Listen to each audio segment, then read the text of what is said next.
y a quienes se suman virtualmente. Acá ven dos caras, porque esto es una actividad compartida con la Cátedra de Pedagogía, con la comisión que está a cargo de la profesora Eugenia López. Yo soy Marieta Lorenzati, y con Fernanda del Prato, que está por ahí en el ciberespacio. Nos estamos haciendo cargo del seminario Procesos de Alfabetización con Jóvenes y Adultos. Fernanda justamente participa con sus estudiantes del Instituto Leguizamón, del Profesorado de Enseñanza Primaria, y también está con sus estudiantes del Instituto Sobral, la profesora titular de Pedagogía, la profesora Sandra Gómez, y ya que estoy también digo que está la profesora Mariana Tosolini, de la Cátedra del Proyecto de Investigación de Jóvenes y Adultos y de la Escuela de Ciencias de la Educación. Con ella estamos dando el seminario La Vigencia de la Obra de Paulo Freire. Está la profesora, la doctora Gladys Lasich, que es la profesora titular de la Cátedra de Educación de Adultos de la Universidad del Nordeste. Hay docentes también invitados, así que bienvenidos a todos y a todas. Euge, ¿querés decir algo? ¿Qué más? ¿Qué más? ¿Qué más? Quizás agregar que es un buen augurio cuando distintos grupos de personas se juntan a pensar sobre las mismas preocupaciones que tenemos entre manos. En este caso, qué pasa con la educación en jóvenes y adultos y con el acceso a los derechos, ¿no? Que hoy es una batalla dura a seguir dando, pero en peores condiciones que en otros momentos, ¿no?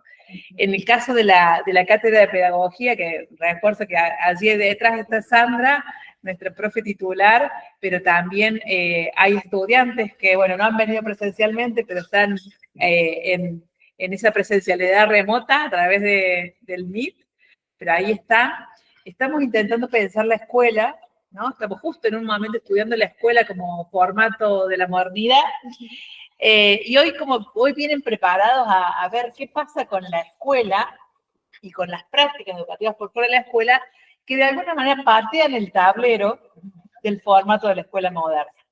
Entonces, con esa idea de mirar, de escuchar y prepararse para después ir a ver en escuelas, ¿no? Pero es el primer ejercicio con ustedes, mirar, escuchar y preguntar, ¿no? Y tratar de aproximarse a su experiencia, ¿no? Pero con esa idea y con esa responsabilidad también, y un agradecimiento muy grande a quienes nos van a compartir su quehacer.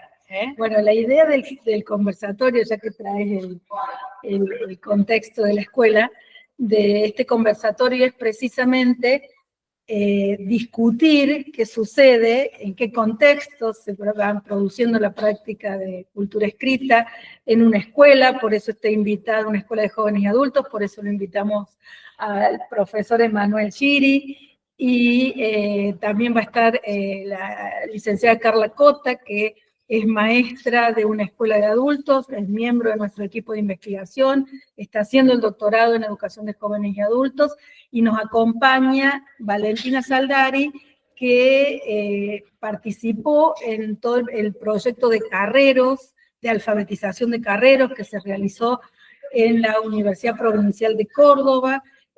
Tuvimos 2 cohortes, y bueno, sobre esa experiencia particular, Valentina fue alfabetizadora, también es miembro de nuestro equipo de investigación y es profesora adscrita de la Cátedra Problemática Educativa de Jóvenes y Adultos. Nos interesaba esta constitución del panel para poder compartir precisamente la complejidad que implica enseñar a leer y escribir en espacios educativos escolares y por fuera del espacio escolar. Así que agradecerles a todos, y yo ya pasaría la palabra a Valentina, después Emanuel, y la dejamos al final a Carlita, que está viajando. Carla vive en otra localidad y avisó que iba a llegar más tarde. Así que nos retiramos y le damos el lugar a Valentina.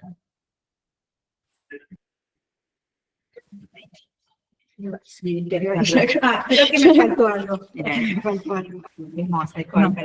Una cosa que me faltó decir es que después de las 3 intervenciones, abrimos las preguntas para los que están presentes y para quienes están del otro lado de la pantalla. Va a haber micrófono y tenemos un cañón también para pasar, para que todos nos veamos. Estoy invitando al compa a sentarse. A mí, gracias. Claro. Buenas tardes. Híbrida es como distinta, ¿no? Sí, porque sí, ahora sí. que hay público acá. Quiero mirar ahí. A veces no es sencillo. Yo me siento acá. Bueno, buenas tardes a todos. Mi nombre es Valentina. Voy a ir admitiendo a quien se vaya sumando. Bienvenidos a quienes se suman. Como dijo la profe, voy a compartir una experiencia. Dale. Una experiencia que transité como alfabetizadora con carreros y carreras de la ciudad de Córdoba.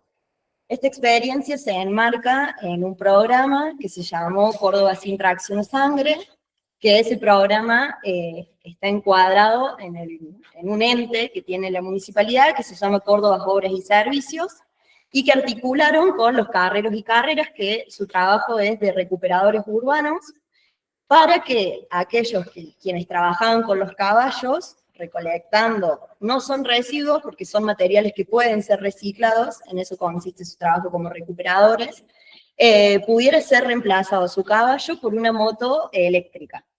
Para poder conducir esa moto eléctrica debían acceder a la licencia de conducir, y para poder acceder a esa licencia de conducir debían rendir un examen sobre las normas de tránsito. Cuando realizan un relevamiento sobre los carreros y las carreras de la ciudad, que articulan con cooperativas, donde ellas se encuentran organizadas, se dan con que muchos no leían y escribían convencionalmente para poder realizar el examen de la licencia de conducir. Es ahí cuando el Córdoba Obras y Servicios articula con la Universidad Provincial de Córdoba, y cuando la Universidad Provincial de Córdoba también nos convoca como equipo de investigación de jóvenes y adultos para pensar este proceso de alfabetización que acompañaríamos. En este sentido, sostuvimos talleres una vez a la semana, semanales, con las alfabetizadoras. Las alfabetizadoras éramos egresadas nobles de diferentes carreras, como por ejemplo de psicopedagogía y de pedagogía social, que se estudian en la Universidad Provincial de Córdoba, y bueno, yo participé como alfabetizadora, como profe de Ciencia de la Educación de la UNICEF.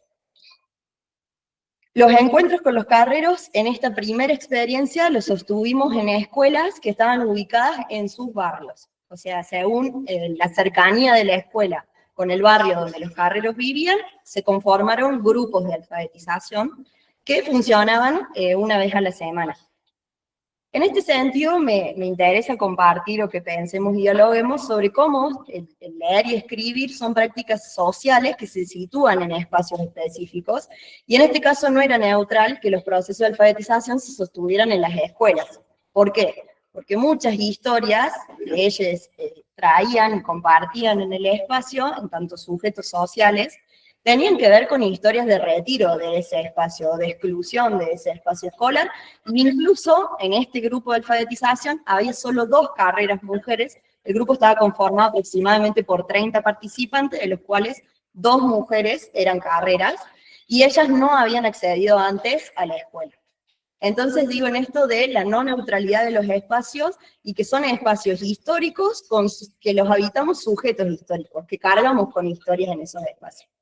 Entonces, ¿qué sucedió? Cuando llegamos al lugar, yo escuchaba que entre ellos mantenían conversaciones que tenían que ver con, bueno, cómo habían llegado a este programa, cómo se estaban organizando con la cooperativa, cómo estaban la salud de sus hijos, cómo estaban sus caballos, conversaciones que tenían que ver con diferentes temáticas de su cotidianeidad.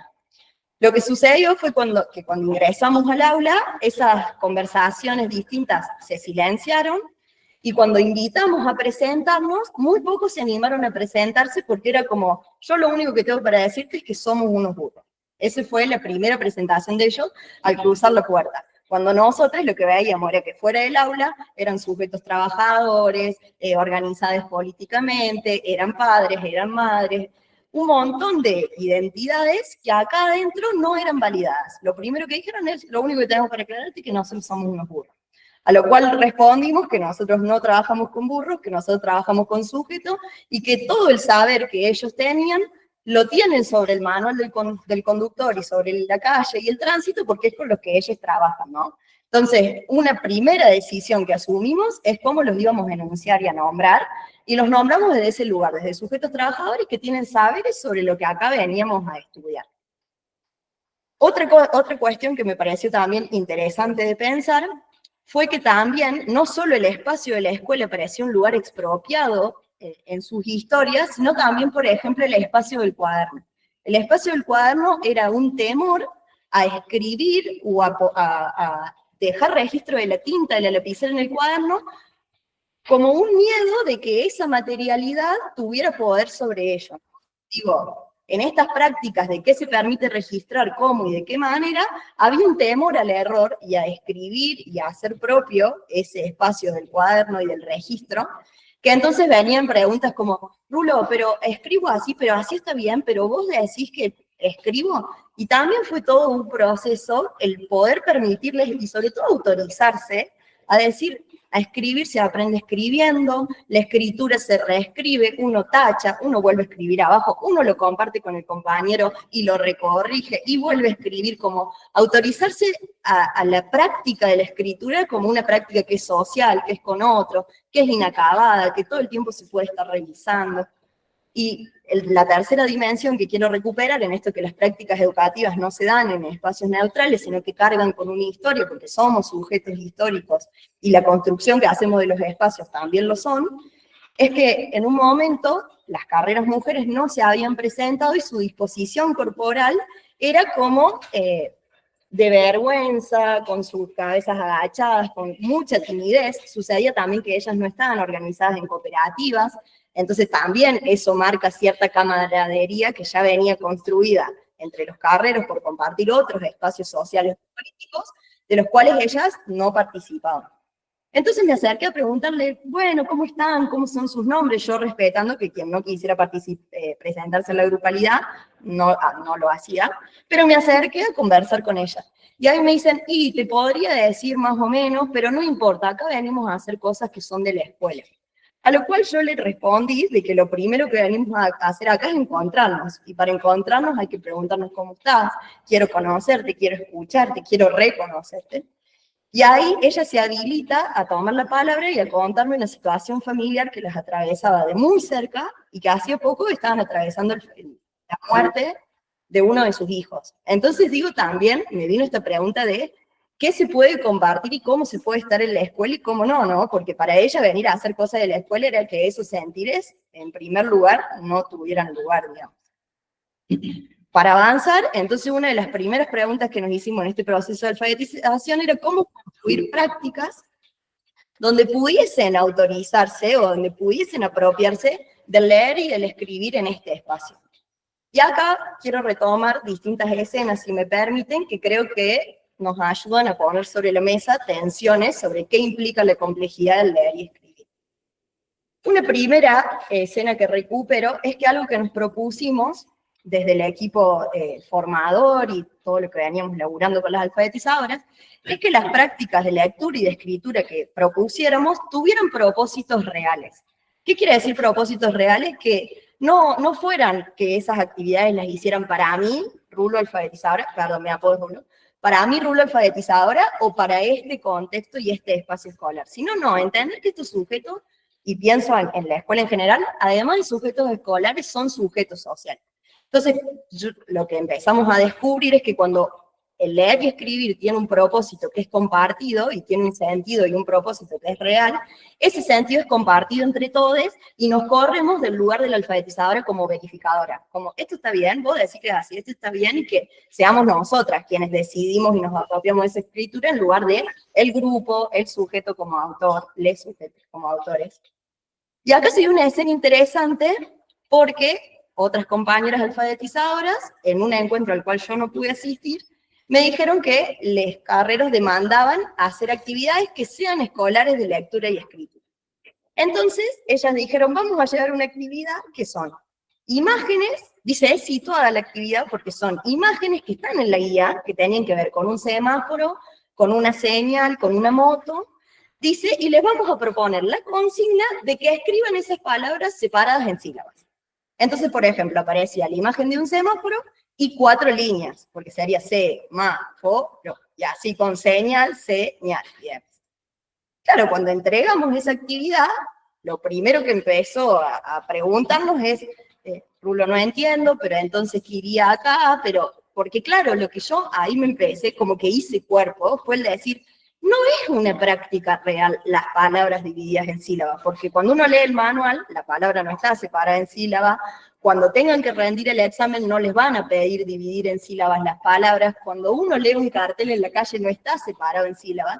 Entonces, parecía una actividad que tenía un propósito escolar, porque son actividades que por lo menos en mi historia escolar las he vivido, las he experienciado, pero que si uno se pregunta por el propósito real de esa actividad en la sociedad, caía en el vacío. Y ahí un carrero me muestra y me dice, mira, Rulo, cómo lo hice.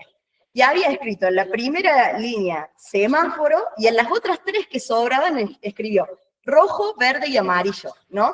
Como ese espacio con todo el sentido que debía ser rellenado y que, bueno, si la palabra es semáforo, entonces los 3 lugares que quedan son los colores del semáforo, y tenía mucho sentido lo que él estaba haciendo. Pero ahí yo me interpelé y dije, ¿cómo cuando una práctica de leer y escribir no tiene un sentido social compartido con el grupo, las alfabetizadoras pasábamos a ser las que le decíamos, acá pone esto, acá escribí esto, acá hace esto, y me sentí como yo, siéndole que decía sobre su escritura, y no él, y no nosotros como grupo. En ese sentido, para retomar otro eje que interpela esta cuestión, algo que hicimos y defendimos fue poder sostener las prácticas de leer y escribir a partir de documentos sociales de circulación real.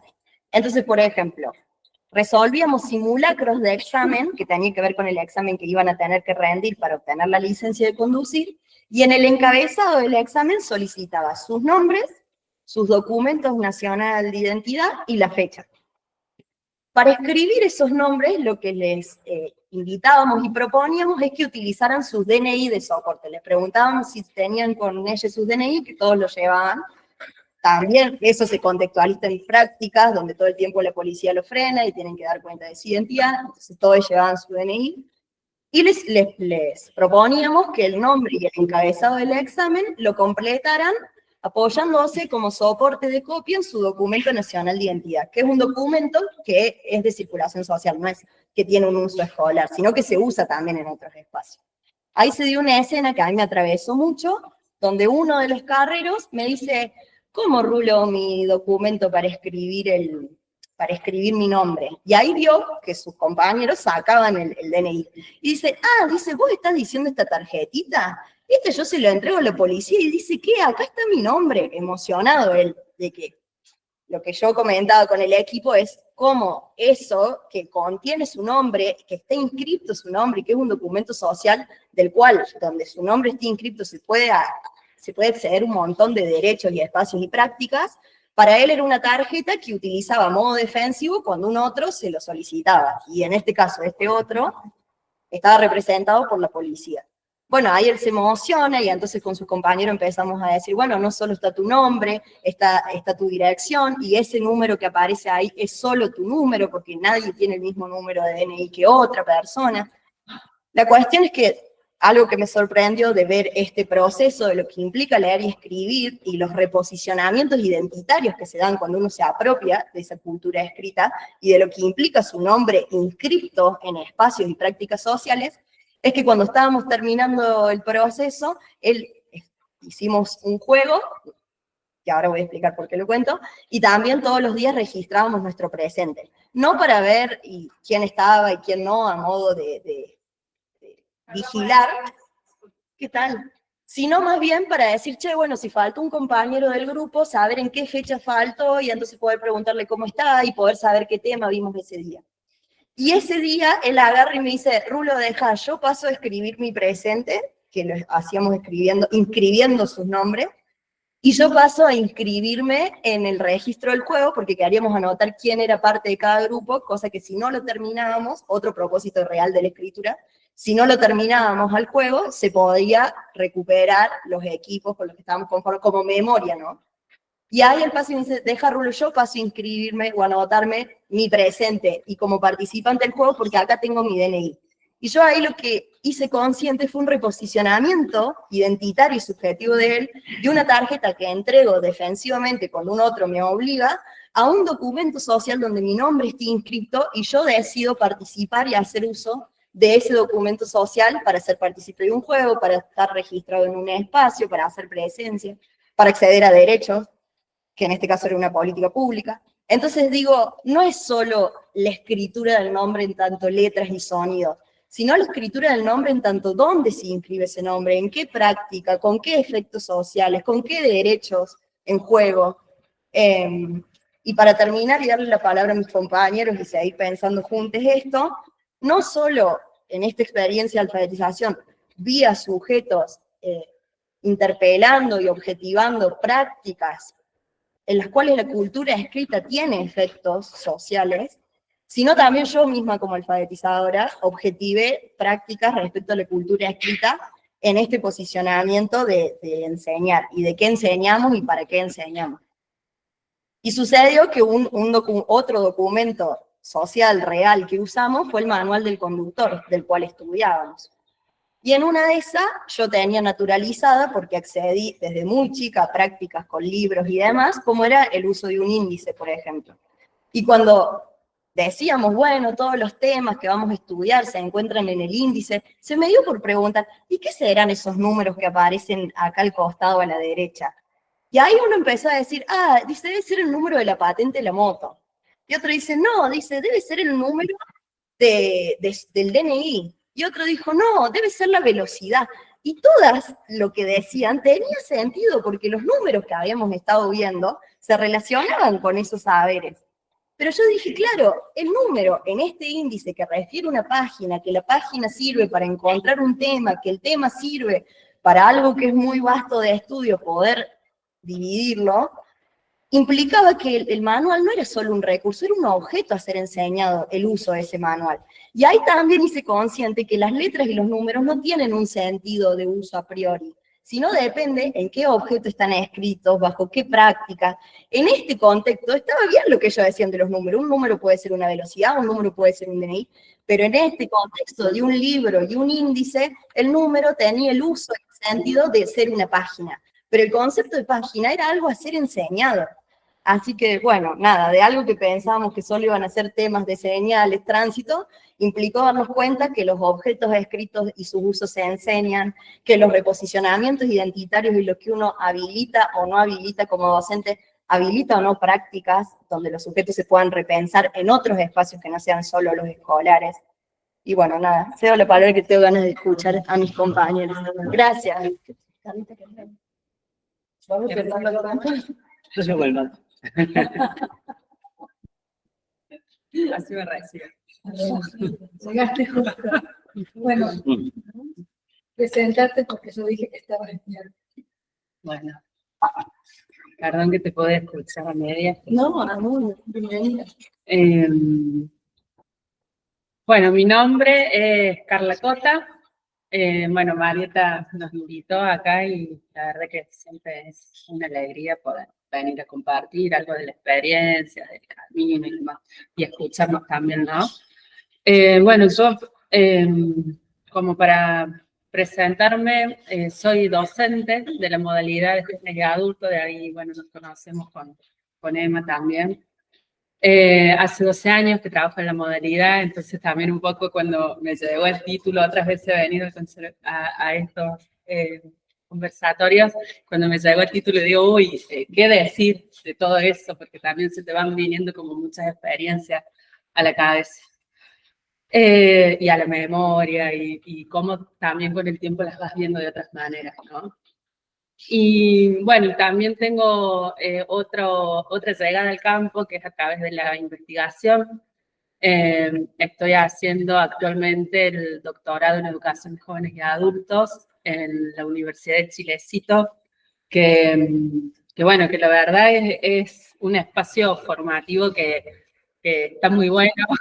Lo promociono cuando puedo porque creo que sí, porque por ahí un poco lo que creo permitió este espacio del doctorado es como conectar con un montón de perspectivas de la educación que creo que tal vez en la cotidianidad de la universidad no están tan presentes. De hecho, hay muchos profesores de Brasil que tienen una mirada de la educación, por lo menos a mí lo que más me llega es que son claramente marxistas, entonces encuentran explicaciones como bien sociales a cuáles son los problemas educativos y los problemas que vamos viendo, y yo encontré esas líneas ahí en el doctorado que creo que me nutrieron un montón y que también me permitieron ver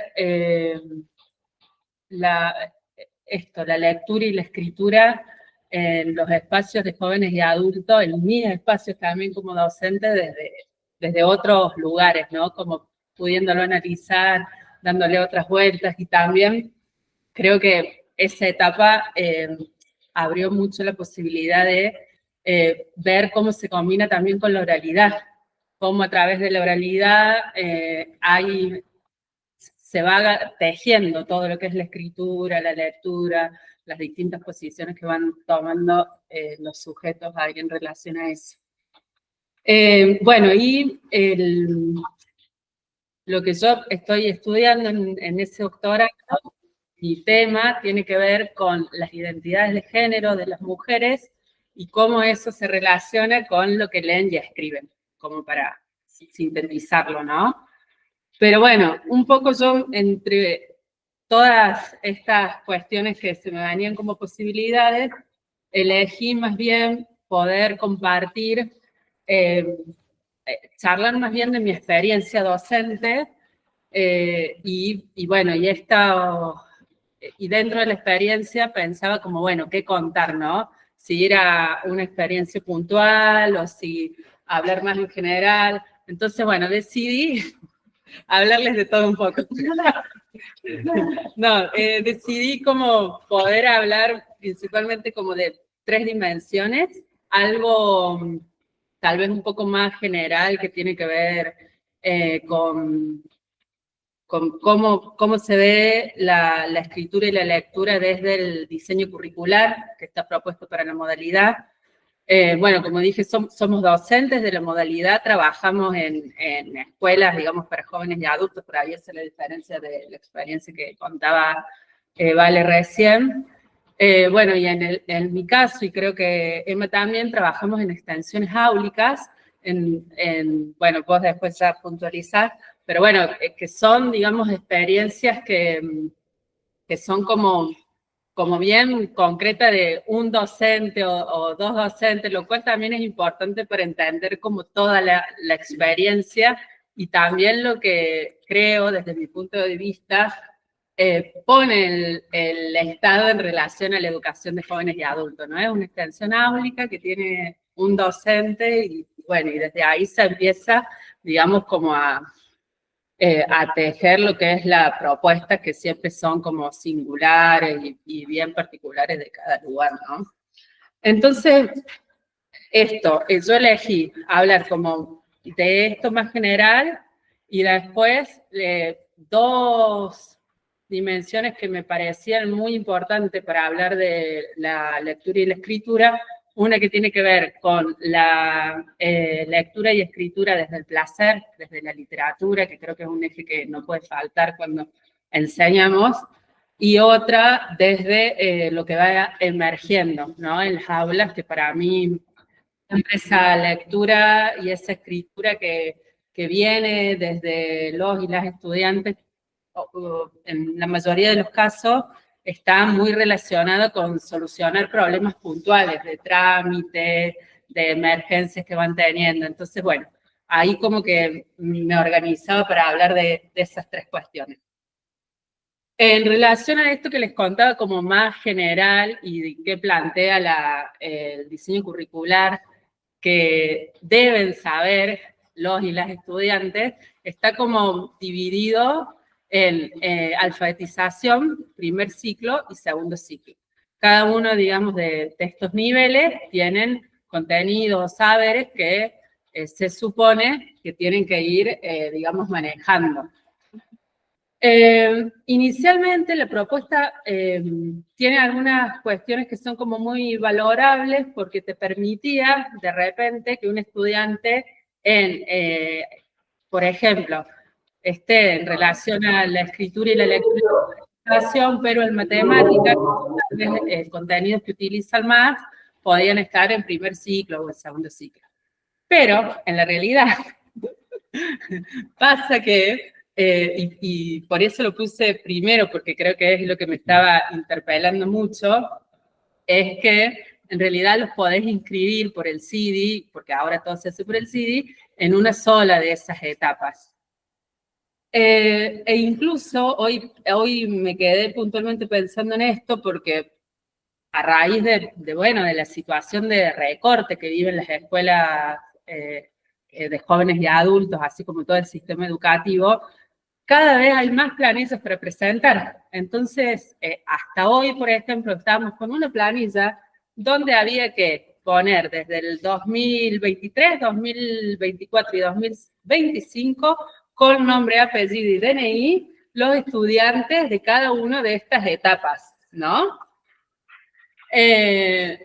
Por supuesto, esto es una que cuento porque fue lo que pasó hoy, pero que tiene que ver primero con lo que desde la currícula se supone que tienen que saber para estar en ese ciclo o etapa.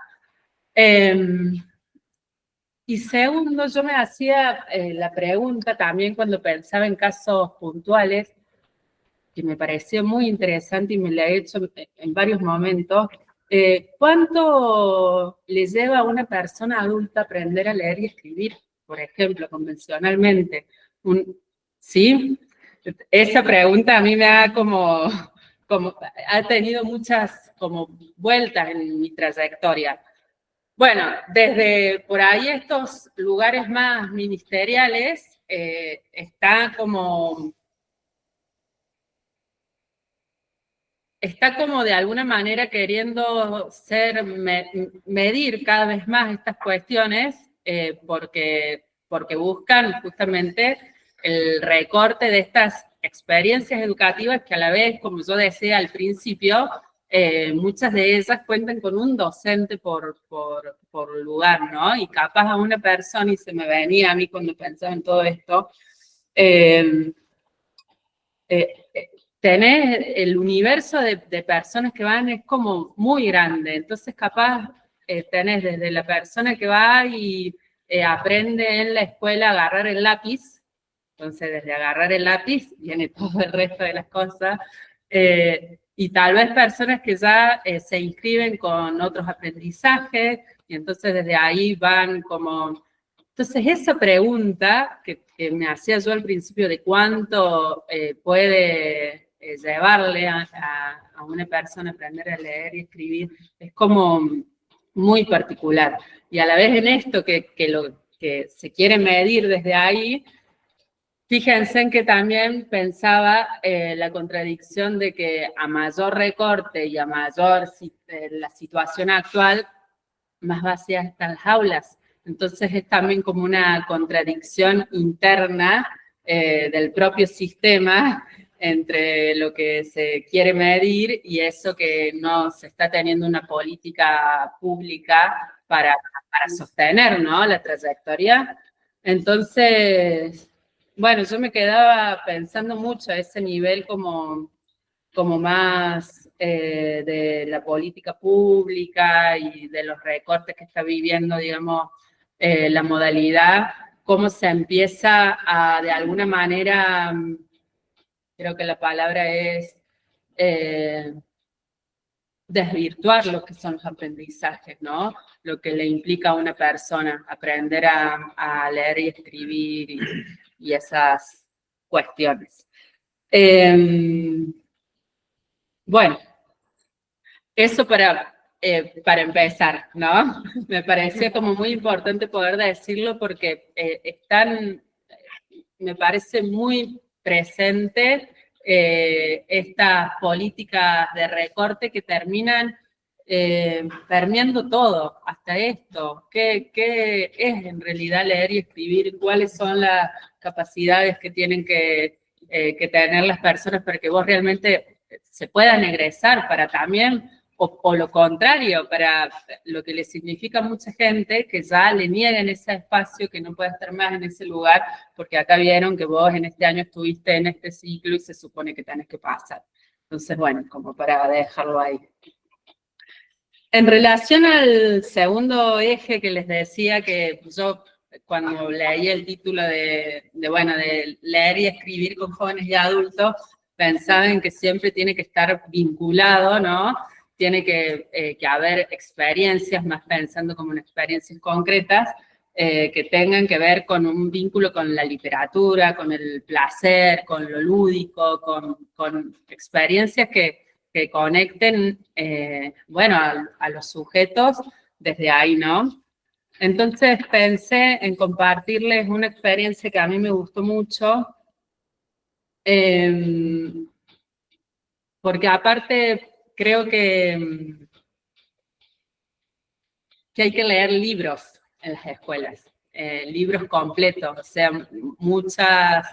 la mayoría de las personas jóvenes y adultas que llegan a las escuelas no han leído un libro completo e incluso muchas veces no han tenido un libro en la mano. Entonces, como la importancia de tener el objeto libro y que, aunque después la realidad es que llegue fotocopiado a cada una de esas personas, porque tampoco tenemos el presupuesto para que cada uno realmente tenga un libro, la circulación de ese objeto y la novedad que implica para muchas personas, para mí es como un derecho que no puede faltar en el tránsito por la escuela, ¿no? Entonces, bueno, una decisión de hace varios años es todos los años intentar leer un libro. Digo intentar porque a veces los años son raros y pasan cosas, pero intentar leer un libro. Y la experiencia que traje para contarles fue el año pasado que leímos Sapo de la Memoria.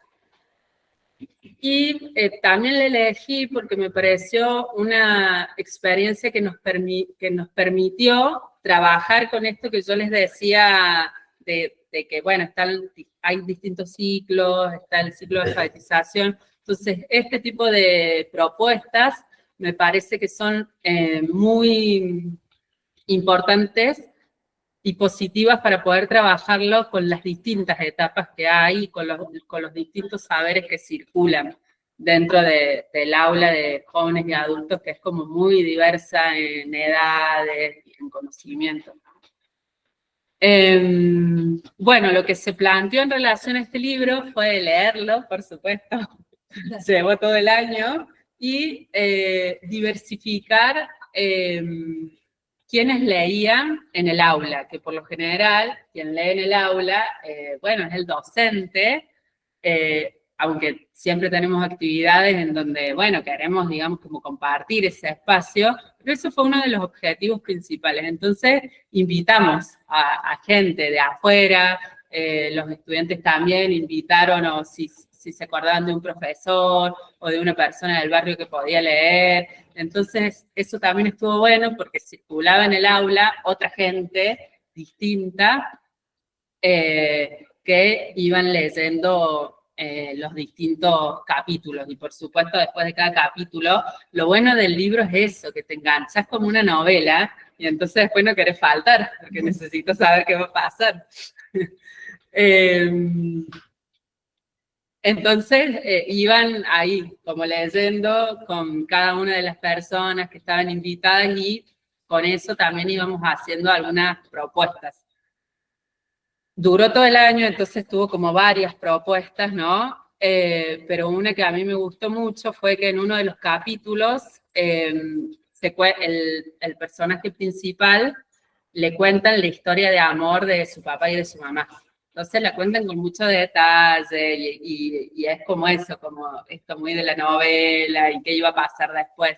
Entonces ahí la propuesta fue que ellos recuerden un gran amor, esos amores que vos decís, hoy leí, me enamoré, y bueno, esos amores flechazos.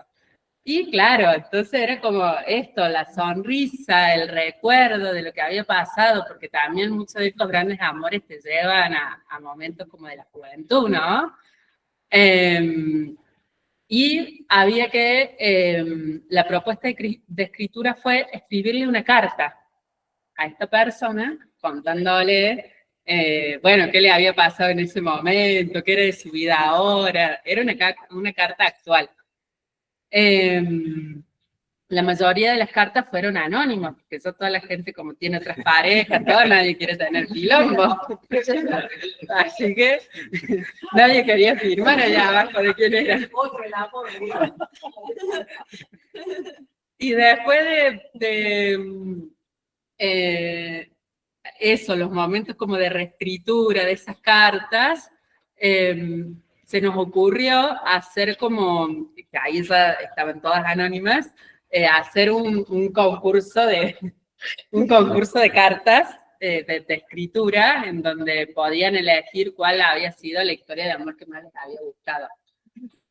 Y esto lo llevamos también, lo digitalizamos y podías votarlo, digamos, a través de un documento de Drive. Entonces, bueno, ahí también compartían con sus familiares para que voten la historia, para saber, digamos, y ahí estaban como todos esos aprendizajes que circulaban en relación a esa historia que habían escrito, y la escribimos todos, digamos, en todas las etapas nos fuimos ayudando, entre ellos se ayudaban, bueno, fue como una experiencia muy linda, y también después desde matemática, por ejemplo, con lo que era segundo ciclo, vieron que en las encuestas estas de Drive luego te larga como los gráficos de barra y demás, entonces ellos trabajaban con eso. Permitió como abrir un escenario en relación a la lectura, a la escritura y a compartirlo, y a también que sea algo, es esto como desde el placer, para reírte, para acordarte de algo lindo que te pasó. Y entonces fue como eso, una experiencia muy significativa. Este libro tiene, cada vez que empieza un capítulo, tiene una frase corta o una canción, todas canciones conocidas, ¿no? Entonces, yo me acuerdo que una de las estudiantes siempre se quedaba viendo eso. Hicimos un trabajo también con esas frases, sobre todo con las personas que estaban como en procesos más iniciales de saber leer y escribir, bien con esas frases y cómo se relacionaban después con lo que les contaban en el capítulo, que eso ya no lo leían tanto en primera persona, sino que lo escuchaban. Entonces ese trabajo con las frases iniciales de los capítulos también estuvo bueno. Esto en relación entonces a que les decía que me pareció muy importante como el poder ver la escritura y la lectura en relación a la literatura, el placer y demás. Y después el tercer eje que había pensado tenía que ver con las cuestiones que emergen. Les decía, ¿no? Que siempre, por lo general, están relacionados más bien a estos trámites que tienen que solucionar. Siempre hay distintas, digamos, como nuevos desafíos para hacer un trámite, y ahora que todo es digital, todo se complejiza más. Bueno, dentro de esto a mí me parecía como, hay muchos ejemplos, pero el último que me pasó fue que un estudiante que viene con el que le llegó la carta para ir a hacer su certificado de discapacidad. Bueno, no sé si todos están al tanto de esa problemática. hay muchas personas que tienen certificado de discapacidad y ahora les están pidiendo que validen ese certificado haciendo un trámite que te llega una carta documento. Entonces este estudiante viene con la carta documento, larguísima así, yo la leo 2 o 3 veces para ver de qué se trataba. Entonces, bueno, empiezo a pensar que era uno de estos otros momentos en donde tenían que hacer un trámite y necesitaban leer y escribir. Entonces, bueno, primero le expliqué algunas cosas porque esta carta documento te dice que te tenés que presentar un día, en un horario, en un centro médico, que no es tu centro médico ni nada, y que si no vas, perdés esa pensión. O sea, es como perder un derecho y digamos, un sustento con el que estás contando. En el caso de esta persona, él no sabe leer y escribir convencionalmente, entonces realmente necesitaba que alguien pueda decirle a dónde se tenía que dirigir y demás. Bueno, con instancias como esta para mí son como muy material para pensar un momento pedagógico, didáctico, porque también, digamos, es como que toca muchas cuestiones de la realidad, ¿no? Yo lo que les propuse en el aula, bueno, sin exponer a esta persona, por supuesto, sin los datos, porque ahí en esa carta está su dato, y después es una carta muy general que les llegó a todas las personas que tenían esa situación. Fue como trabajar primero, y ahí también está bueno porque son cosas que se pueden trabajar con todo el grupo, porque incluso la gente que está en segundo ciclo puede como aportar más cuestiones en relación a la interpretación del texto, que son como muy importantes. Y bueno, y los debates también en relación a cuánto puede esa persona seguir manteniendo ese derecho ante la burocratización del trámite, porque no es solamente que te llegue una carta, y eso lo empezamos a desmenuzar ahí en la clase, a medida que lo iban leyendo, no es solamente que te llegue una carta que muchas personas no pueden leer y escribir, sino que después, si lográs ir hasta el lugar, tenés un paso en donde tenés que entrar al ANSES y subir, o sea, 2 o 3 pasos donde continúa el trámite. Entonces, bueno, como todos los debates que se pueden también dar en relación a este tipo de emergentes, ¿no? Que son sus necesidades puntuales de lectura y escritura, y también me parece lo enriquecedor que es para trabajarlo así en grupo, porque sí o sí, lo que sale es como ese acceso al derecho, lo que implica, digamos, e incluso para quienes ya leen y escriben con mucho más habilidad, que están para egresar, la dificultad también de poder, digamos, interpretar lo que decía la carta. ¿Vos la leíste 3 veces? Yo la leí 3 veces, y entonces ahí digo, no, esto es que hacerlo público. Entonces, bueno, eso, creo que todas estas instancias donde son ellos en estas situaciones de lectura y escritura quienes traen al aula la necesidad, creo que son como muy importantes para poder aprovecharlas y convertirlas en una situación así para charlar, para leer, para escribir sobre eso cotidiano que tienen que resolver. Bueno, hablé mucho, ¿no? Pero porque no me decidía sobre qué, pero después cualquier cosa profundizo. María, Sí. Bueno, Emma. Bueno, voy intercalando la mirada entre la presencialidad y lo híbrido. Bueno, mi nombre es Emanuel, soy docente de la Escuela Nocturna José Hernández, ¿sí? También es una escuela muy grande, tiene su sede en Barrio Jofre, y a mí particularmente me toca estar, como bien dijo Carly, en una extensión áulica, ¿sí? Nuestra escuela tiene presencia en varios barrios, y bueno, cada contexto donde esté inserta la escuela tiene su particularidad, desde los sujetos educativos que asisten hasta, si uno quiere pensar en términos pedagógicos, las necesidades de lectura y de escritura que se ponen en juego en el contexto, ¿verdad? A mí me toca estar puntualmente en la extensión Único Hospital Oncológico, ¿sí? Es una escuela que funciona por la mañana en la zona del polo sanitario, ¿bien?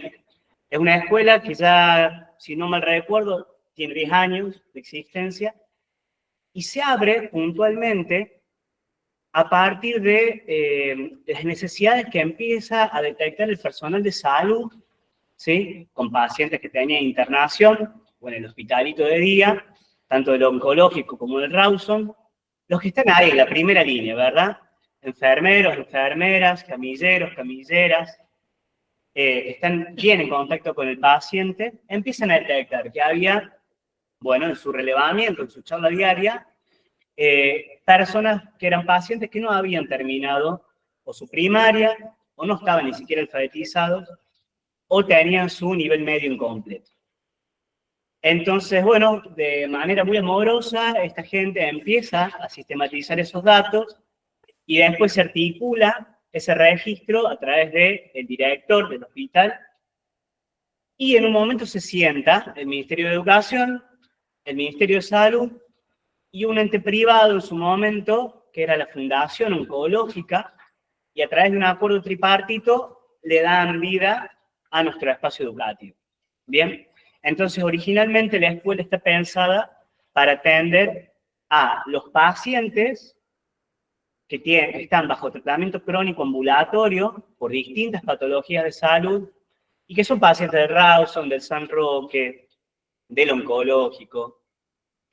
También para atender a las mamás y a los papás o familiares de la Casa Ronald McDonald, ¿sí? Que la Casa Ronald McDonald aloja a quienes están a más de 50 kilómetros y tienen niños que están en situación de internación. Entonces muchos de esos papás y esas mamás también tienen sus estudios primarios, secundarios incompletos. Entonces, bueno, trabajamos en ese contexto. Funcionamos por la mañana.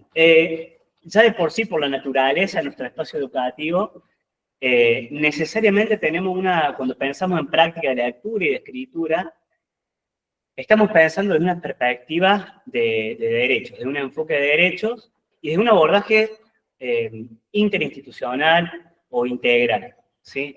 Es muy difícil pensar nuestra práctica sin pensar la condición de estudiante como sujeto educativo y la condición de paciente como sujeto que es usuario del sistema público de salud, ¿verdad?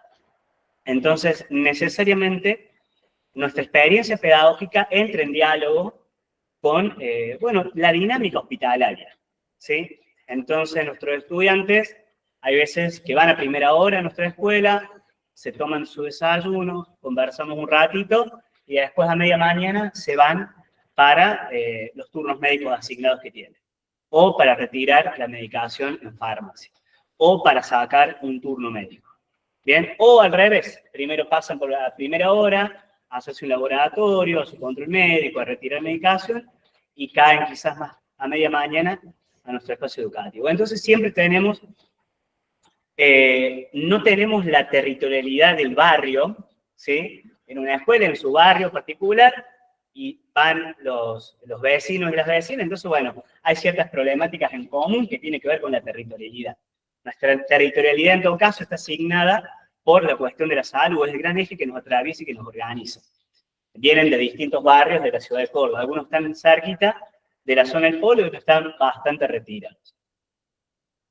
Entonces yo creo, como bien dijo Carly, ¿sí? Generalmente hay mayoritariamente emergentes que atender, pensando en las prácticas de lectura y de escritura, y cómo el número, ¿sí? Entra en circulación en determinados textos sociales, como bien dijo Ale, ¿sí? Intentamos recoger los textos que son como insumos alfabetizadores que nos brinda el contexto. Entonces, ¿con qué textos podemos trabajar nosotros en el aula? Con la receta médica, ¿sí? con la orden para sacar un turno médico, ¿bien? Con el prospecto de alguna medicación en particular, ¿sí? Con algún folleto que hable de algún programa, ¿sí? Que tenga que ver con la promoción del derecho al acceso a la salud. Todavía es una gran incógnita el jeroglífico de la letra del médico, ¿no? Ese es todo un trabajo de alfabetización. Es un esfuerzo aparte, pero bueno, en esa vamos. Y le contaba al profe, cuando recibí la invitación de este encuentro, lo mismo, la gran preocupación, Carly, el último texto alfabetizador que ofrece el contexto es puntualmente esta carta de documento, que sí, es el emergente para trabajar. Antes de continuar y quizás ir al detalle de las prácticas de lectura y escritura, sí mencionar esto. Nuestra escuela, la José Hernández, ha sido seleccionada para un proceso de transformación curricular que tiene la provincia. Somos precursora, que significa que vamos a implementar cambios en el aspecto pedagógico y curricular a modo de prueba piloto, a ver cómo va eso, ¿sí? Nuestro currículum, que está vigente hoy por hoy, de nivel primario, jóvenes y adultos, data del 2008, ¿sí? Los docentes y las docentes veníamos reclamando en algún punto una renovación, una actualización curricular. Bueno, estamos transitando este año esa experiencia, ¿sí? Veremos qué luces y qué sombras hay al respecto. Ahí va. Y también, como muy bien dijo Carly, ¿sí? Son varios los desafíos que tenemos al pensar o cómo organizar las prácticas de lectura y de escritura, porque nuestras aulas son multigrados, son plurigrados, ¿sí? Trabajamos con una aula que es muy heterogénea, ¿sí? De distintas edades y con distintas posibilidades de aprendizaje, ¿sí? Y también tenemos muchos de nuestros estudiantes, por ejemplo, son pacientes del área de servicio de salud mental, ¿sí? Y eso también tiene cierta complejidad a la hora de pensar un proceso de alfabetización con jóvenes adultos.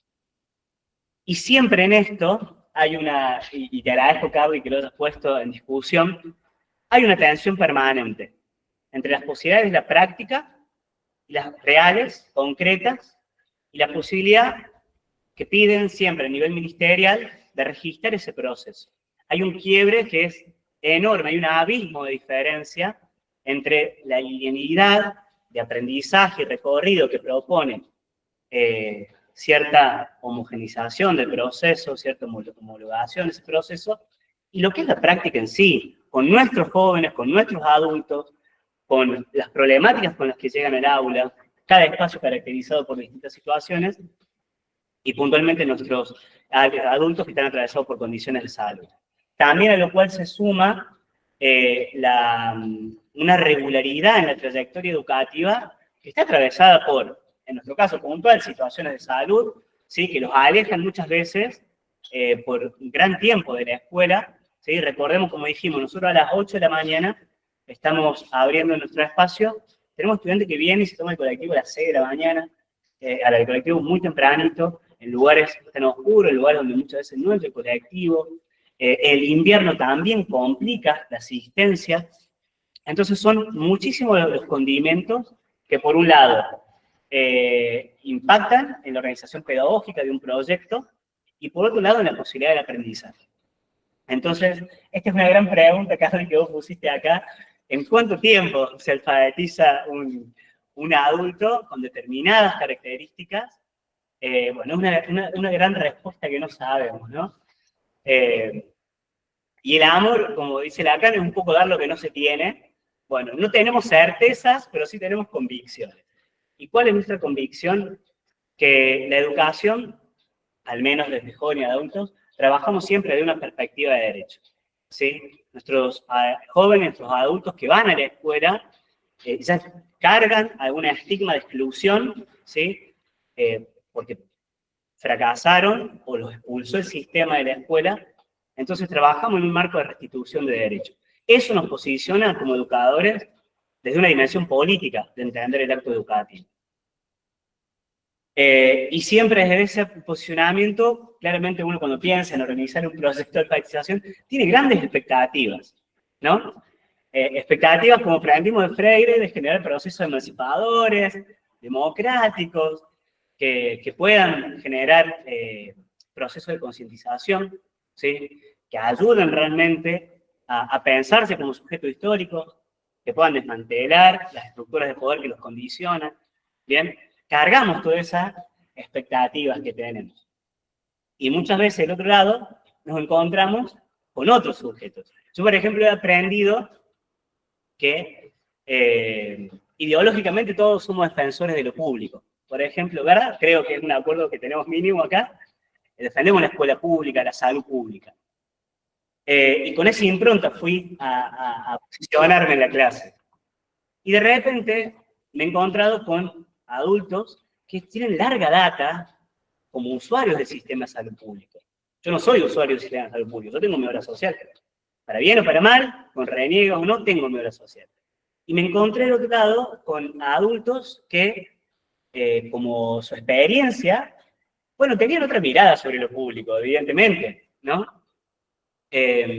Entonces ahí creo que son esas pequeñas definiciones las que se ponen en juego para pensar un proceso de cómo organizar el trabajo educativo, ya sea estrictamente en la parte de alfabetización o para un primer ciclo y un segundo ciclo.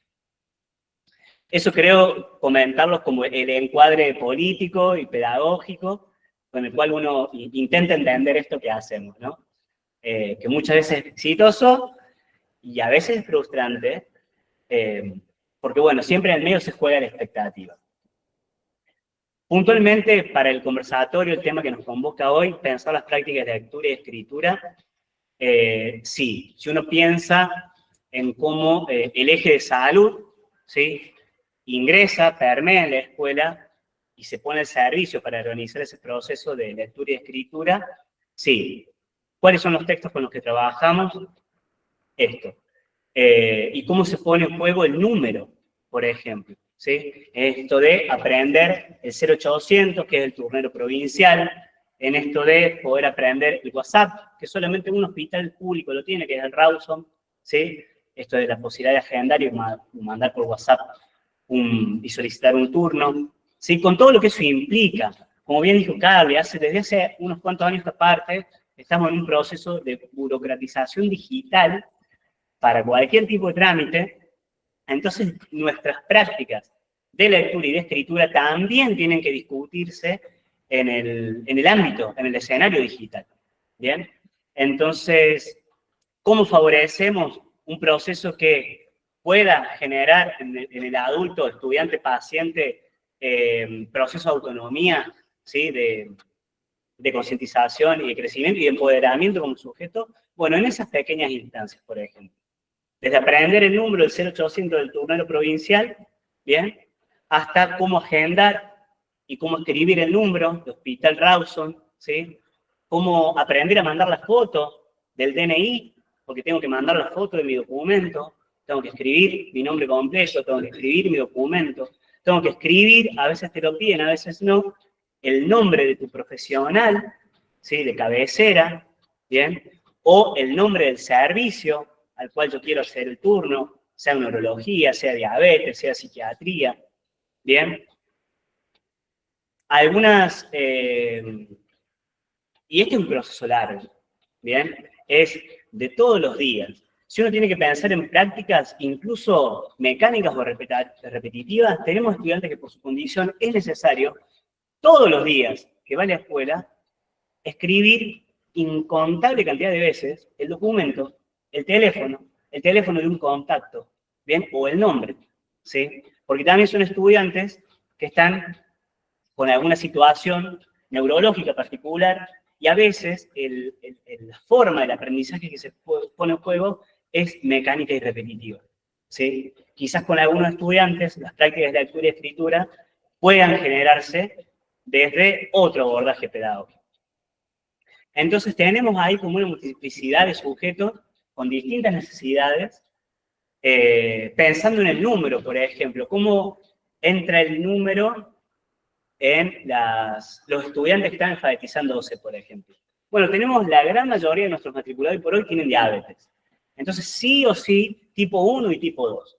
Entonces, por ejemplo, tienen que tomarse el índice glucémico. El índice glucémico te arroja un número. Y tengo que interpretar ese número. Como bien dijo Vale, ¿qué es un número en el contexto de un manual? Bueno, puede ser un montón de cosas, ¿sí? Pero específicamente en ese contexto indica o aporta cierta información.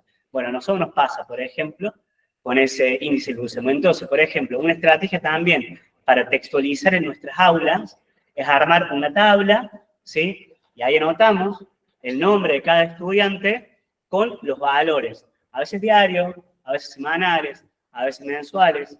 A veces también eso sirve, quizás cuando uno está un poquito más avanzado, calcular un promedio, ¿bien? Entonces uno encuentra ahí, a partir de una necesidad específica, la posibilidad de avanzar con ciertos contenidos matemáticos.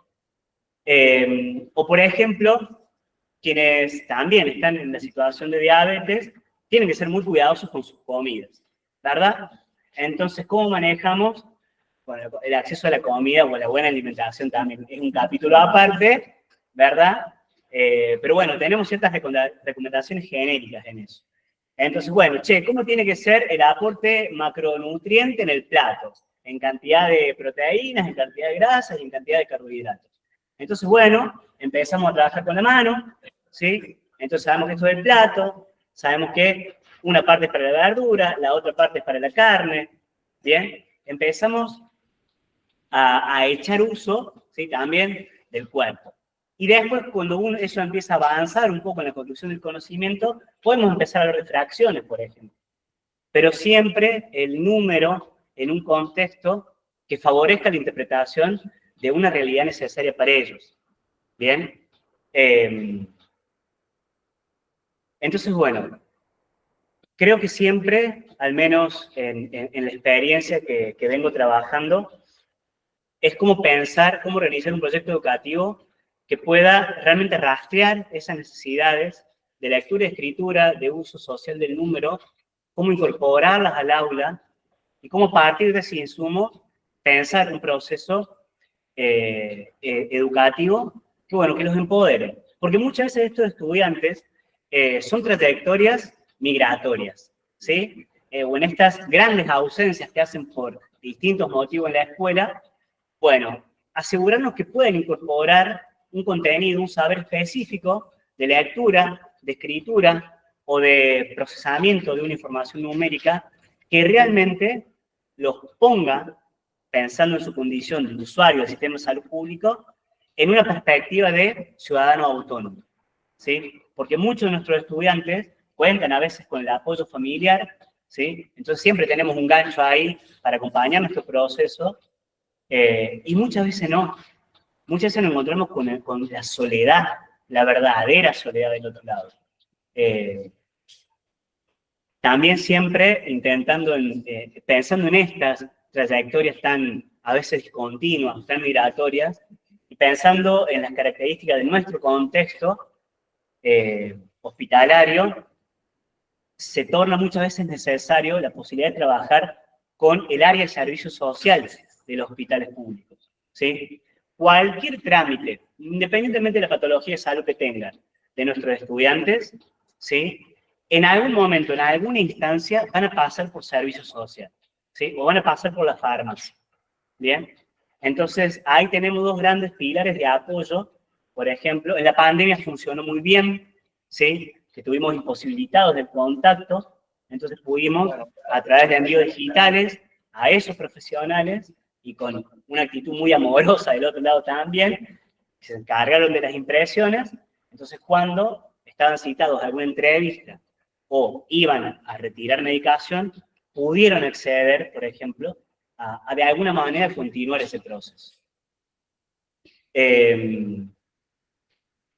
Estas instancias, por ejemplo, tan críticas en cuanto a la necesidad, también tienen experiencias muy bonitas cuando del otro lado hay, por ejemplo, devoluciones como, antes de venir a la escuela, yo sabía que era la pastilla azul o la pastilla roja, o la pastilla clarita.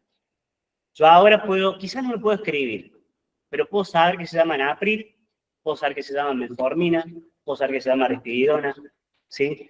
Empezar a ponerle palabras, ¿sí? Empezar a aprender palabras de ese contexto de salud, contexto hospitalario, ¿sí? A poder apropiarse de esas palabras, y es todo una satisfacción para ellos, ¿sí? Para ellos, porque muchas veces también se encuentra en situaciones donde tienen que pedir medicación, ¿sí?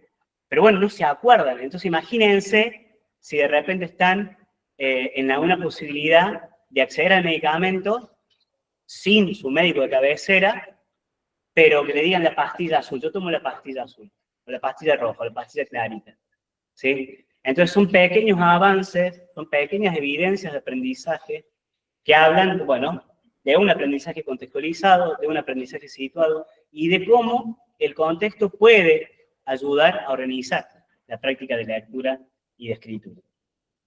Eso pensando quizás en estos emergentes más, bueno, más urgentes, más prioritarios. Pero después también, como dijo Carly, cuando uno piensa en... ¿Tenemos tiempo? ¿5 minutos más? ¿Andamos con 5 minutos más? Bien. Cuando uno piensa bueno, cómo circula la lectura y la escritura y esas prácticas, o el número incluso, en experiencias quizás más estéticas de aprendizaje, que incluyan, no sé, la ampliación de derechos por fuera, en este caso el derecho a la salud, ¿sí? La posibilidad de acceder a la cultura. Bueno, nosotros aprovechamos, nosotros estamos, como les dije, en la parte de la zona del polo sanitario y estamos medianamente cerca del centro. El trabajo con adultos, muchos de ellos autónomos, al menos para la movilidad y transporte. Y se ve complicado. Muchas veces... ¿Lo muteo? Sí. ¿Ahí? Sí, creo que es. Silencio. Perdón, la cancelación. También hemos intentado organizar proyectos de salidas culturales, ¿sí? Entendiendo que a lo mejor el acceso a un museo, el acceso a una feria, el acceso a una charla, a un taller, ¿sí? Vinculados o no con la salud, ¿sí? Simplemente por el hecho de apropiarse de un bien cultural, de un bien público, ¿sí? Y en esa experiencia nos hemos encontrado sorprendentemente uno piensa que del otro lado hay un sujeto que, bueno, a veces tiene ciertos saberes, como esto, ¿vale? ¿No? Che, estamos hablando del número en el contexto de un índice, ¿no? Es como, che, bueno, todos acordamos de que evidencia el número de la página. Bueno, y así nos hemos encontrado con situaciones, por ejemplo, de estudiantes que no conocían lugares que son socialmente conocidos o muy transitados o muy concurridos. Entonces, bueno, también ahí tenemos la posibilidad de trabajar o organizar nuestras prácticas de lectura desde un enfoque de derechos. Porque para hacer una salida también se ponen en juego un montón de escenas de lectura. Se puede leer un plano, puede aprender el número de la calle, puede aprender el nombre de la calle, aprender el número del colectivo que tengo que tomar para llegar al Museo de Ciencias Naturales, ¿sí? Puedo aprender el número de teléfono para llamar al museo y reservar un turno, por ejemplo. Entonces, hay un montón de experiencias pensadas de una perspectiva de derechos que pueden ser trabajadas o abordadas o organizadas en la escuela de este modo. Y por último, contar rapidito una experiencia. Como somos una escuela muy grande, nuestra dire, Fer, que actualmente está cumpliendo tareas directivas, propuso, pensando en prácticas de lectura y escritura, la circulación de algunos cuadernos viajeros, ¿sí? Entonces vamos a recuperar saberes como recetarios, como los aportes medicinales de ciertas hierbas, ¿sí? Pues nos encontramos con adultos, mujeres, hombres con un saber ancestral riquísimo, súper potente. Yo de Huerta aprendí más de ellos de lo que pude aprender yo leyendo el currículum. Es así también. Lo interesante de espacios de adultos es que se pone en juego un saber que es democrático, que es participativo, que es dialogal. Y bueno, creo que la clave está un poco en habilitar estrategias para que esos saberes tengan circulación y de última se cuestionen, porque muchos de esos saberes a veces se amplían en marcos de comprensión más grandes Y a veces también se cuestionan esos saberes. Entonces, bueno, creo que eso es todo por ahora lo que tenía para compartir. Muchas gracias.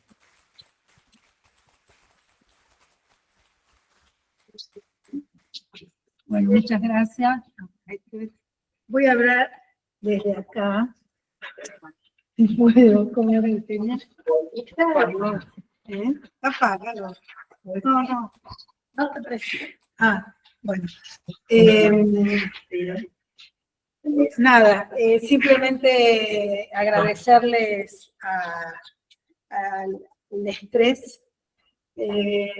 Creo que ha sido clarísimo el planteo y lo que cada uno ha compartido y lo que venimos trabajando en torno a los procesos de alfabetización. Yo quisiera ahora abrir el micrófono para que hagan preguntas. Después sí me gustaría hacer un cierre. No sé, Eugenia también, no sé si en función de lo que ustedes están viendo en pedagogía, seguramente también va a hacer un cierre. Pero sí me parece que hay compañeros del otro lado de la pantalla y están acá sentados que seguramente quieren compartir alguna pregunta. A ver, Fernanda del Prato. Ay, qué fuerte todo. Fernanda del Prato. A ver, la tenemos que desmutear. No, pero la Fer levantó la mano. No, espera, Fer, que estamos acá, que alguien quiere sumarse. Espera. Ay, se me ve demasiado. Bueno, Fer, no sé, si estás hablando no se te escucha. Te damos la palabra.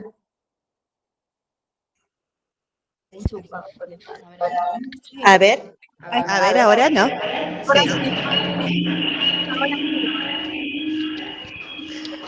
¿Me escuchan ahí? Sí, te Sí. escuchamos. Bueno, no, queríamos saludar y agradecer la posibilidad. Estamos desde el Instituto Leguizamón participando del espacio. Esperen que cierro el micrófono, mi volumen aquí para que no escuchen eco. Bueno, eso, queríamos agradecer la posibilidad de escucharlas. Estamos con estudiantes del seminario 2, vinculado a la enseñanza a la EPJA. Las estudiantes han hecho el esfuerzo hoy de llegar un poco más temprano para poder participar del espacio. Y bueno, vamos a ver si alguna se anima a tomar la palabra.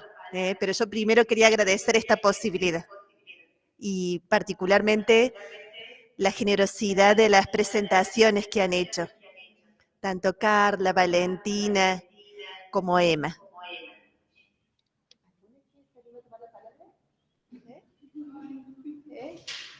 Es la primera experiencia que tienen, así que después, en todo caso, pedimos nuevamente la palabra.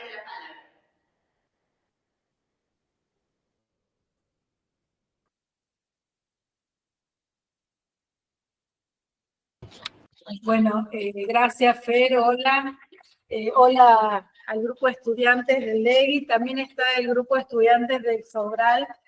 Y acá está el grupo de estudiantes de una comisión de pedagogía y de los procesos de alfabetización. No sé si quieren alguno de ustedes hacer alguna. Yo, sí, dale. Entonces, el contexto que ustedes educan, el informe que tienen, es las ABD, serían desde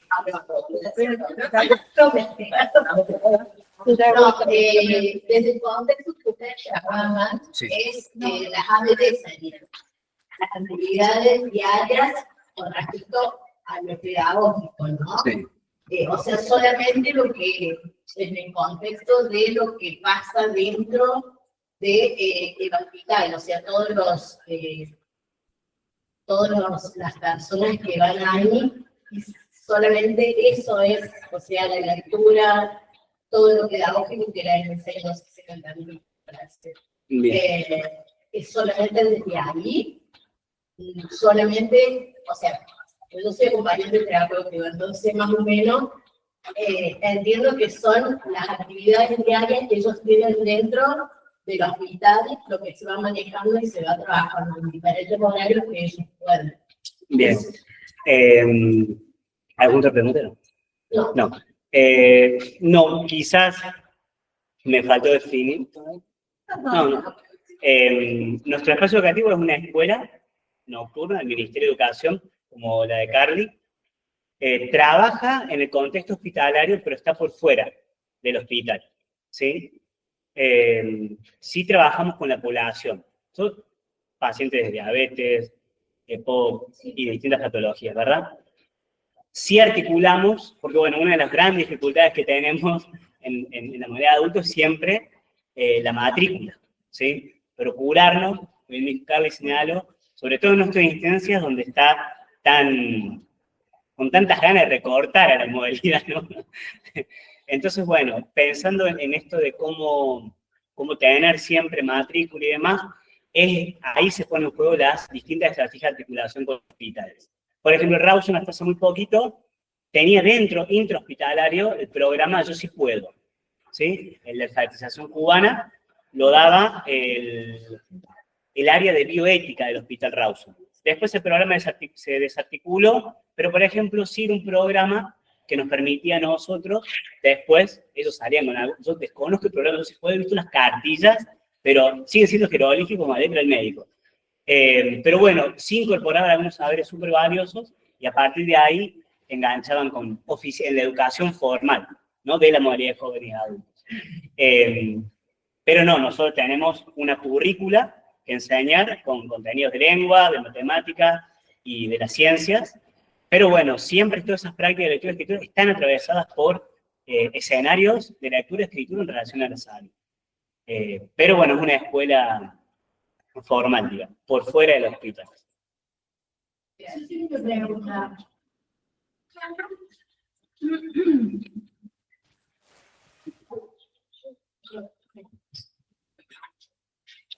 Hola.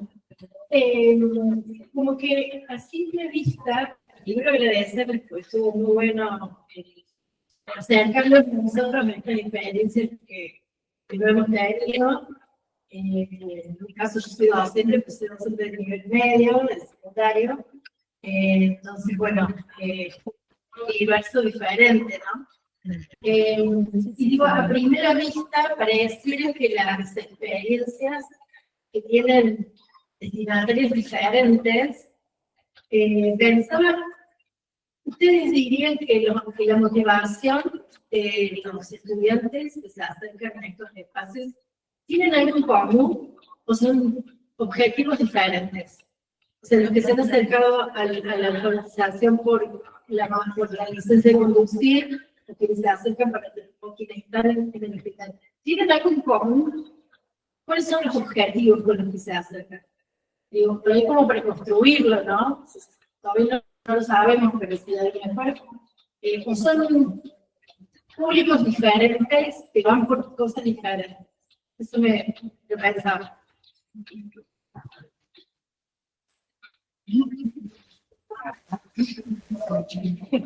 Para mí, desde mi punto de vista, tienen como motivaciones distintas, sí, por supuesto que dependen mucho como de la edad o de, por ejemplo, el trabajo que tenga la persona. Pero ahí hay algunas personas que hay algo de su trabajo que le exige saber algo más sobre alguna práctica de lectura y escritura, o, por ejemplo, pasa mucho en los varones que necesitan, se insertan algún tipo de trabajo que tienen que calcular algo más y entonces les empieza a ser como necesarios algunos saberes. A mí me han pasado ese tipo de situaciones. Y después también para mí hay como muchas motivaciones que se relacionan con más ese deseo de que nosotros le decimos esa restitución del derecho, como bueno, ya hice, sobre todo en las mujeres, lo veo yo, ya crié a mi hijo, a mi nieto, bueno, también, y demás, y ahora me tomo este espacio porque quiero volver a la escuela. Y después, lo que se me venía a mí cuando escuchaba tu pregunta sobre las motivaciones, se me venía la pregunta sobre ¿qué te motiva luego a continuar? Pensaba en eso, ¿no? Como que creo que algo es lo que te motiva a inscribirte, a empezar. Eso no quiere decir que vayas a sostener la trayectoria y que después sí me parece que hay algo común en quienes sostienen su trayectoria, que para mí tiene que ver mucho con algo que se gesta más a nivel colectivo, como, bueno, esa posibilidad de ir y tener esa red, y también ahí para mí entran en juego como en realidad qué es los vínculos y qué es aprender también, porque pareciera que en realidad aprender va a tener que ver con esto de, bueno, el sujeto con ese contenido que tiene que aprender y por lo menos lo que yo veo en esos grupos es que mucho del aprender está relacionado con esa posibilidad de estar en una red y de poder aprender junto a otras personas. Sí. Cuando uno recibimos siempre, todos los años trabajamos con un grupo muy parecido y bueno, siempre va habiendo nuevas incorporaciones. Pero siempre en esta instancia, quien se acerca por primera vez a la escuela está ¿por qué? La pregunta, che, ¿qué te trajo? ¿Por qué venís? Y bueno, y ahí uno encuentra una multiplicidad de respuestas como quiero aprender a leer la Biblia, quiero leer un cuento a mis nietos, tengo tiempo para mí por primera vez. Incluso a veces uno encuentra mujeres que ya viudas, por ejemplo, y bajo el yugo, después de liberada del yugo del marido, pueden, ¿no? Darse un tiempo para ella. Nos encontramos un montón de situaciones. Y creo que eso, ese interés, ese deseo, también en algún punto organiza el proceso, porque no brindamos o no pensamos, o al menos no intentamos, que el proceso de alfabetización sea variado. No podemos educar o alfabetizar lo mismo a doña Rosa de 80 años que a, no sé, Juan, que tiene 17, ¿sí? Porque evidentemente son sujetos educativos que participan también con expectativas, experiencias y con la posibilidad de trayectorias también muy disímiles. Entonces, creo que eso va, si todo por el contexto, pero si todo también por los sujetos educativos. Y a veces en esto también, en esto de la expectativa, si todos queremos ser Freire, pero a veces en serio te encontrás con gente que aprende con mi mamá me mima, y es de verdad. Y hay gente que tiene una idea de la escuela, adultos sobre todo, que va con deseo de recuperar esa idea de escuela que tienen, ¿sí? De izar la bandera, cantar el himno, ¿verdad? Cuestiones que muchas veces, por la característica de los espacios, no podemos, no tenemos esa posibilidad. Pero está, o la resistencia a la ortografía, esto de la resistencia, che, el escribir bien es escribir con buena ortografía. Y es un machaque para entender que la ortografía es la pintadita de la pared al último, después que construiste y levantaste la casa. Pero bueno, eso. Que, o sea, a mí me pasa que todo el tiempo es un concurso de... A mí me ha pasado en la facultad, ¿no? Después de muchos años que hice un montón de cosas, muy con los escribiendo, son grandes.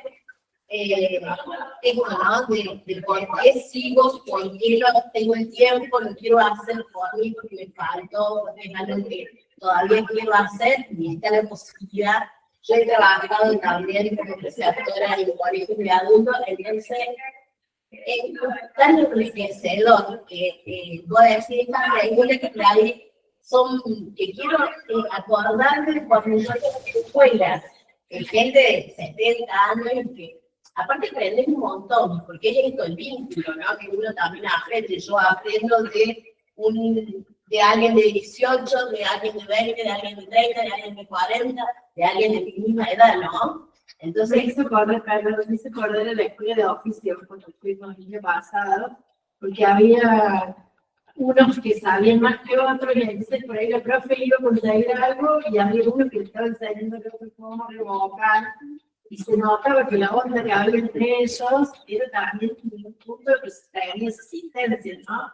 Y las ganas de ir, porque había muchos que sabían y está bien, iban a conseguir ese título que estaban buscando, pero las ganas de levantarse un sábado de mañana para venir a esa universitaria en invierno, que fue, ahí me dio un montón, tenía que ver con esto, con el grupo que habían formado y cómo se, todo el tiempo, que el mate, que la galletita, que la pizza, y eso me hizo acordar también de que, evidentemente, está bueno eso, respecto a eso, ¿no? Una cosa es la motivación para empezar y otra cosa es lo que te sostiene en el tiempo. Pero bueno, veo como que motivaciones también bastante similares, ¿no? Esa imposibilidad del acceso a, por ahí, cosas del trabajo y pasar también el carrero, ese deseo de cumplir algo que te quedó pendiente. Creo que en ese sentido nuestro país es privilegiado en la motivación que tenemos todos por estudiar, aunque no sé si pasa en muchos países. O el acceso a la actividad. Sí, también la posibilidad de acceso. Tengo una pregunta y me voy al colectivo, pero en ese sentido quería preguntarles, colegas que están compartiendo la experiencia, ¿ustedes qué notan ahí de las personas cuando aprenden, digamos, al final? La voz, el tono, la mirada, una pregunta bien personal a ustedes. ¿Ustedes qué notan después de esta restricción de derechos que ustedes dicen? ¿Qué notan de las personas? Para mí es increíble, digamos, como lo que, incluso ahora en como prestando más atención, sobre todo en el proceso de la tesis, que tengo que registrar, y entonces capaz te pones un poco más observadora con esas cosas. Observé a una persona, a todo el grupo, pero me detuve en 2 personas, y una de esas fue como muy increíble, cómo fue a medida que iban pasando los meses y las clases, cambiando. También estaba en un proceso de aprender a leer y escribir convencionalmente, y aunque no lo logra cuando yo termino de observar, es increíble cómo empieza a hablar. No hablaba al comienzo. Entonces, cómo va cambiando toda esta parte más de los gestos, incluso yo pongo varias veces cuando registro la manera de como de estar más encorvada o con la mirada para abajo, como que en esa persona, digamos, lo noté, pero porque estuve como observando más puntualmente. Y después también me ha pasado con estudiantes que para mí es como increíble, digamos, lo que se va como generando más a nivel subjetivo cuando, por ejemplo, pensaba, cuando recién decía ella, lo de las distintas edades. Yo trabajé muchos años con jóvenes que estaban con problemas de consumo y se incorporaban a las aulas ya con otros adultos, todas mujeres. Entonces era como una cuestión como muy tranquila por este lado, y los jóvenes, adolescentes algunos, como con una energía muy distinta, ¿no? Y me encantaba ver eso, cómo se autorregulaban, porque sin embargo, como que el espacio del aula seguía siendo un espacio como muy tranquilo, porque las personas más grandes, tenían como otros códigos, otras formas que les iban como enseñando. Y para mí en esos jóvenes que aparte aprendían muy rápido a leer y escribir, era como increíble lo que y su inserción en la escuela duraba muy poco porque se acababa el tratamiento o lo dejaban, por general sucedía que lo dejaban, y entonces ya no iban más. Entonces yo llegaba a ver hasta un momento de su proceso de aprendizaje, y aprendían a leer y escribir, y era increíble, digamos, como el asombro. Sí, yo creo que esa es la palabra, asombro. Algo que Bueno, como adultos, ¿no? Creo que esa capacidad está hace rato perdida, tristemente, y creo que en adultos he visto eso, recuperar la capacidad de asombro, con algo mínimo, con algo mínimo. En mi caso, y como dice Carmen, la posibilidad de apropiarse de su sentido de aprendizaje, los vuelve más seguros, más confiados, más autónomos, y son a veces muy concretas y chiquitas las evidencias de aprendizaje. Por caso que logren poder llamar a este 0800 y que puedan decir, soy Leopoldo Barbosa y necesito un turno para la doctora Ravera de Neurología del Rawson, es grandioso, es enorme. Sí. En esa línea creo, perdón, Gopa, que en esto de que se lee de modo amplio y no solo un código escrito, creo que también se leen cuerpos y que ese erguirse del que habla la Carlita lo vi también con las mujeres carreras que les comentaba este primer encuentro sin levantar la mirada, y el último encuentro participando en el juego le hizo un compañero, deja ahí que es mi turno y me toca a mí.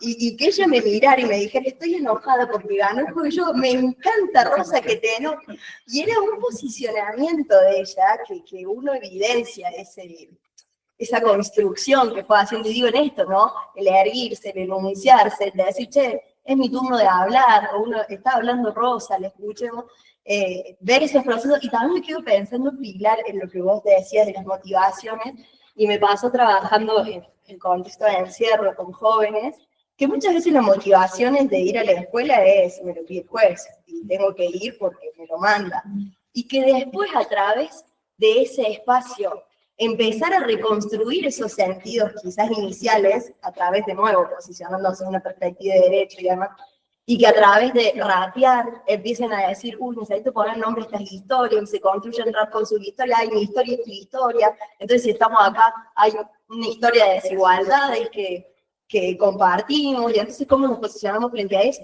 y sobre todo ponerle palabras al duelo, ¿no? Que también muchas veces le he hablado con las profes, esto de duelos que veo que al otro día hay que agarrar el carro y salir, al otro día, y bueno, y caía acá, y como todo, viste, avasallado, que digo, ¿en qué momento hubo una pausa para ponerle palabras a esas historias, esos sentires, aún cómo estás, aún registrar lo que me pasa? Y siento que eso, el poder ponerles palabras a sus historias y sobre todo el poder reconocer que tienen derecho a pensar en un futuro, que tienen derecho a que el inmediato no sea completamente avasallante, a que en un colectivo uno puede encontrar un grupo de pertenencia con quien proyectar proyectos colectivos, donde se puedan sostener en el tiempo, donde interpelar estas lógicas de, bueno, vos sos esto individualmente, caíste acá, sino como, no, bueno, nos leamos como sociedad, la salida la pensemos en un colectivo, veamos en qué espacio de pertenencia un otro nos registra, un otro nos rescata, se usa mucho rescatarse. Entonces, bueno, nada, me quedaba pensando en eso y también pienso en esas motivaciones que quizás son iniciales, una o no hay motivación, y después se va construyendo con este colectivo que hablan los compañeros de inscripción, ¿no? Yo quería decir lo último en relación a pensar mucho en el asombro, ¿no? Como cuando pienso en las educadoras, los educadores, ¿no? De jóvenes y adultos, como creo que algo que motiva en poder pensar esa propuesta pedagógica es poder asombrarte con lo que va sucediendo, porque creo que tenemos naturalizadas tantas cuestiones como esto, como que es fácil llamar un número de teléfono, como que vamos al cajero y sabemos cómo sacar el dinero, como, bueno, un montón de cosas que muchas veces consideramos que es así en todas las personas, entonces como poder asombrarse y poder realmente decir, bueno, ¿qué es lo específico ahí, lo que necesito trabajar con este grupo en particular? Fer, Hay que sacarle el sonido. ¿Cómo es? no, Fer, ¿pediste la palabra?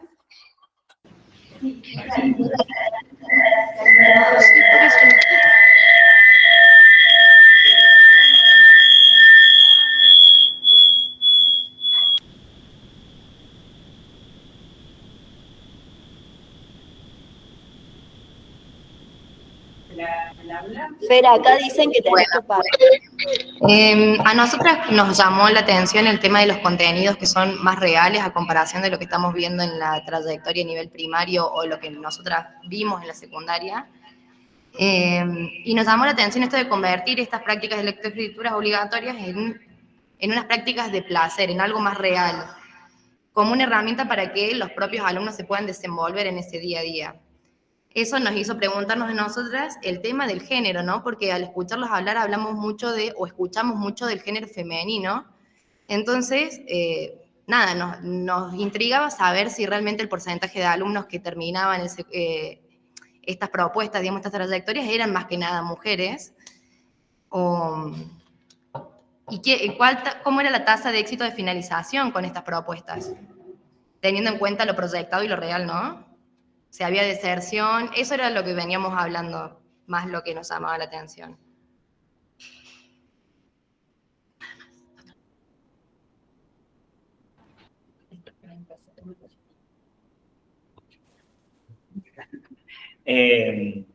Bueno, quizás pensando en cómo se distribuye la matrícula en cuanto al género, sí, quizás yo estoy en 2 espacios educativos, en el que les vine a compartir la experiencia, ahí bueno, está bastante equiparado.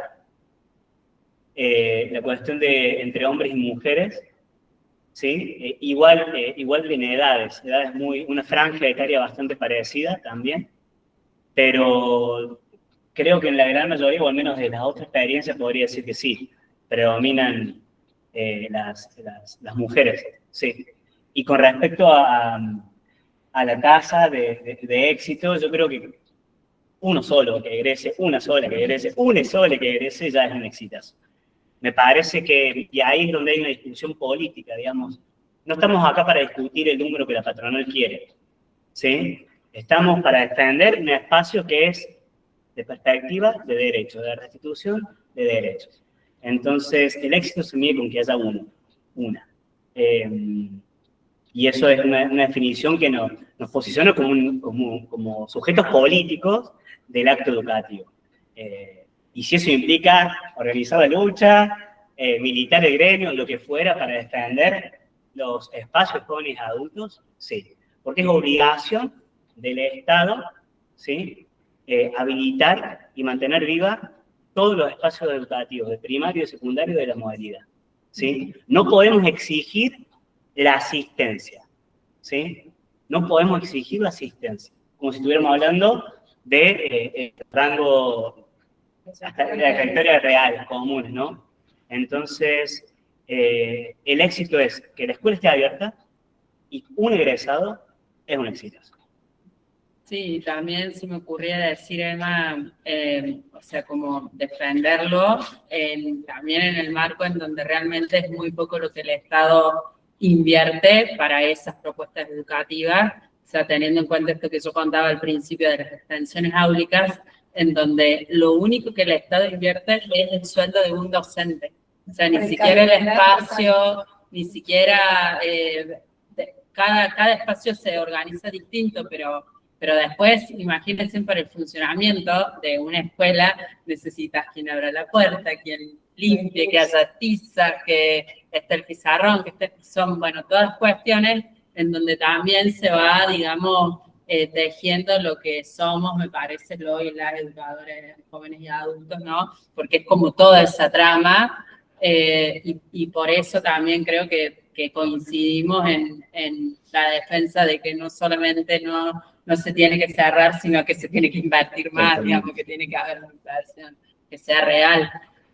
En relación a, bueno, las mujeres, sí, yo he trabajado mayormente con mujeres, de hecho, por eso contaba al comienzo que el tema, también un poco lo que me motiva la tesis de doctorado, tiene que ver con esto de que, bueno, de que veía siempre en las aulas mujeres y sobre todo en las aulas de alfabetización, mujeres muy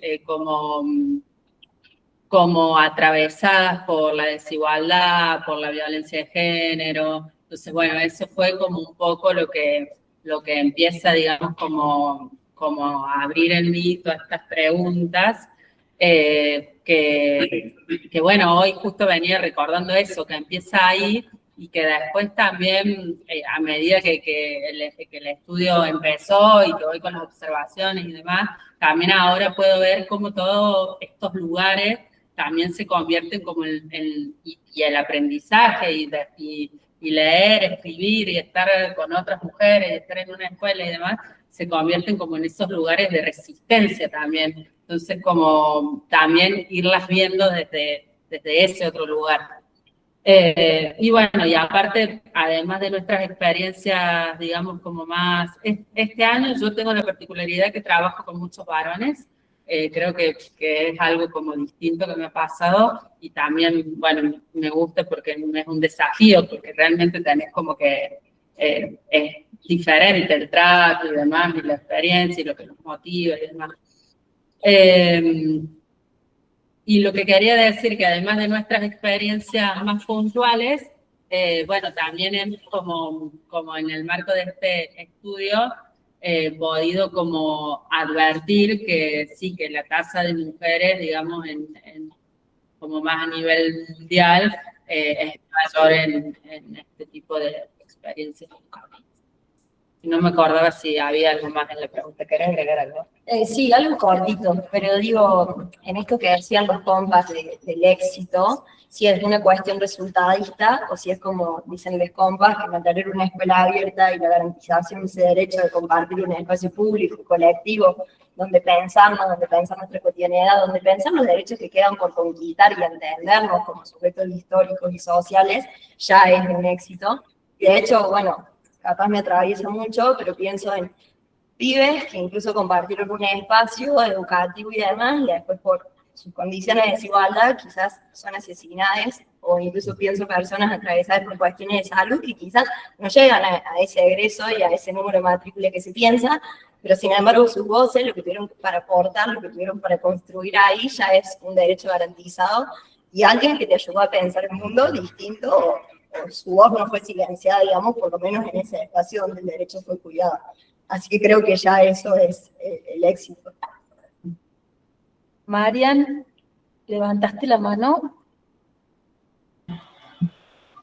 Y buenas noches, no solamente para felicitarlos y la frase recién que dijo el profesor, que lo importante es que la escuela está abierta, me pareció muy interesante porque es verdad que tenemos que luchar a veces por la matrícula de los adultos, tratar de convencerlos de que aprender a leer y a escribir es una manera de defenderse en la vida.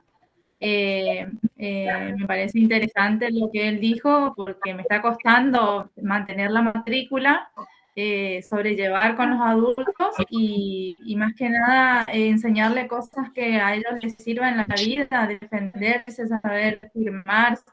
Estuvimos hablando anoche de que no tienen que firmar cualquier cosa, porque hoy en día la gente se aprovecha del que no sabe leer y escribir. Y después lamentablemente terminan pagando el que no sabe, obviamente. Así que gracias, está muy buena la charla. Gracias, María. Muchas gracias. Bueno, yo a modo de ir cerrando, particularmente agradecerles a las tres compañeras, las dos compañeras y el compañero, han sido muy claros. Claramente quiero rescatar tres cuestiones que aparecieron, que creo que es lo común, respondiendo un poco a Pilar. Muestran que una propuesta pedagógica está planteada a partir de mirar a un sujeto como sujeto de derecho, como sujeto social. Claramente aparece la temporalidad, y fíjense que aparece la temporalidad del Ministerio de Educación que exige, la temporalidad de la municipalidad con el tema de los carreros que tenían que rendir en 3 meses el examen, la temporalidad de los sujetos que van y vienen, ¿no? En el caso es más claro, vienen, tienen tratamientos, se van, claramente esos sujetos con esas temporalidades que van presionando a los educadores y a las educadoras, porque no están en un espacio vacío y no hay libertad, como dice Freire, ¿eh? Vos cerrás la puerta, pero la libertad no está, porque está siempre la presión ahí, de un ministerio que te exige, de un supervisor que tiene el ministro arriba, que digo porque Marian es supervisora, me va a entender, ¿no? Siempre hay una exigencia del otro lado, pero en esos sujetos, con esas temporalidades, se piensa que leer y escribir tiene que ver con el contexto de uso. Claramente aparece el contexto de uso, con el DNI, con las recetas, con lo que emerge. Eso muestra claramente que leer y escribir es mucho más que decodificar. Muestra claramente que, yo me atrevo, y lo podemos discutir en otro momento, no es un método, no hay un método para enseñar a leer y escribir. Cuando Valentina dice semáforo, ¿no? Claramente no se comprende que en esa rayita van las sílabas, que tiene que ver con el contexto de uso, que ustedes tienen que traducir la letra de los médicos, y que este contexto de uso, por otro lado, está atravesado por lo colectivo, por un aprendizaje colectivo y por un asombro. Y el asombro lo marca Gloria Beinotti en su tesis de doctorado cuando dice los estudiantes del Instituto de Formación Docente se asombraban, ¿no? Pero se asombraban porque existían las escuelas de adultos, se asombraban porque tenían conocimientos esos adultos. Los carreros se asombraban. Entonces el asombro, que no nos quite la esperanza. Y a eso voy de nuevo con las temporalidades. Y a la pregunta con la que inicia Carla, ¿en qué tiempo se lee y se escribe? Bueno, yo no pondría tiempos, aunque Yo Sí Puedo dice 3 meses, aunque Freire dijo 45 días, no hay tiempos para leer y escribir convencionalmente. Como no hay un método para leer y escribir convencionalmente. Yo creo que lo que marca el aprendizaje es lo colectivo, es el uso, es para qué quiero leer y escribir. Es de alguna manera, y cierro con la motivación, aunque nosotros no hablamos de motivación, pero claramente la escuela de adultos y ese espacio educativo se constituye a partir de motivaciones por las cuales los sujetos todavía, ¿cuántas veces yo he ido en otra época a las escuelas de adultos mirando el pizarrón con el mame, mi, momu, y yo decía, y vienen a la escuela. Y vienen a la escuela. O sea, ¿qué les da la escuela? Y aparecen las demandas escolares. Y está muy bien que aparezcan, si no lo tuvieron cuando eran chicos, si lo conocen por los nietos, si lo conocen por los hijos. Digo, hay un sujeto que demanda, y que demanda leer y escribir convencionalmente. Pues hacia allá vamos. Pero respetando ese sujeto social, político. Entonces, a mí me parece que estuvo planteado acá la problemática así descarnada de lo que implica leer y escribir en las escuelas de adultos. Y que es un desafío. Y es un desafío la formación docente, claramente. Te doy la palabra, Euge. Yo quiero retomar algunas cosas, por supuesto, primero gracias, ¿no? Digo, en lo que nos han compartido los tres, lo primero que marco es la centralidad del sujeto, de los sujetos, los carreros, los pacientes. Y me gusta que cuando en el lenguaje que me parece que se vuelven impacientes. Digo, cuando son capaces de enunciar o enunciarse, ¿no? Que escúchame, acá estoy yo, ¿no? Entonces, de alguna manera esa impaciencia me parece que es efecto escuela. Este tipo de escuela, me parece que ahí está Freireland, ¿no? En esa cuestión. Puede enunciarse, autorizarse y conquistar espacios de los que habían sido excluidos. Aún sea que siguen obligados por tener el carnet de conducción, ¿no? No manejo así que no sé ni cómo, o por el juez, ¿no? O por otras motivaciones. Por otro lado, digo, pienso en cómo han rescatado esas identidades múltiples que a veces se obturan tras la identidad de estudiante. y pienso en la escuela moderna, la escuela primaria, la escuela secundaria, son estudiantes, una categoría que homogeneiza y ahí obtura para la necesidad de ver, ¿no? ¿Cuánto tenemos que reconocer? Así. Por otro lado, digo, me quedé impresionada con el esfuerzo de ustedes por no imponer los propios sentidos, las propias experiencias, los propios significados y hacer lugar a lo que le pasa al otro, ¿no? Pero eso requiere un ejercicio de escucha y de poner en suspenso un poco las propias matrices, los propios saberes, los propios enunciados, por más progre que sean, ¿no? Digo, no, por más en perspectiva del hecho que creamos que es lo mejor, bueno, no, qué sé yo, hay que ver qué le pasa al otro. Saber que a pesar del lugar de subordinación que tenemos los maestros y maestras, los profesores y profesoras en la estructura de las profesiones, hay otros que están en peores condiciones. Y en ese contexto ustedes son los exitosos, las exitosas. Sí, qué fuerte eso, ¿no? Qué fuerte eso.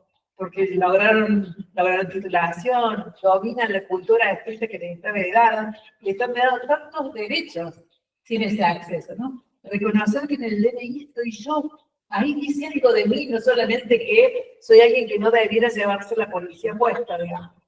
Entonces, me parece muy fuerte. ¿Y cuánta responsabilidad hay en eso, no? Por otro lado, ¿cuánto hay en ustedes en trabajo con el sostén, con el conocimiento y el reconocimiento de trayectorias educativas, más allá de las trayectorias escolares, ¿no? ¿Cuánto hay saber ahí construido? Con la continuidad, con la emoción. Que bueno, somos cuerpos disciplinados, no solamente disciplinamos los cuerpos infantiles o los cuerpos juveniles, sino también los propios de los educadores, ¿no? Entonces, ahí hacer lugar a eso, que fuerte, que importante. La construcción de lo común, y aunque no sea la edad y criterios que nos igualan, que digo en la escuela primaria, en la escuela secundaria, es el criterio. Formamos parte del mismo grupo clase. Bueno, pareciera que eso es lo común, ¿no? Acá se construyen lo común en otros lugares, y con el esfuerzo también el trabajo por poner en valor los saberes de cada día. Y lo último que quiero rescatar es esta presencia de ustedes como profesores, investigadores, que escriben, que publican y que visibilizan en conversaciones como esta, ¿no? En redes como, los invito a seguirlo en Facebook, como escribe y relata la experiencia así, con sus estudiantes. Y eso también es un autorizarse y un enunciarse, saber que, lo que decía antes del lugar de subordinación que tiene la docencia en general, en la trama de las posiciones y de que estén habilitados por decir algo importante, valioso en el campo pedagógico en este caso. Así que, mil gracias, muchas gracias por esto.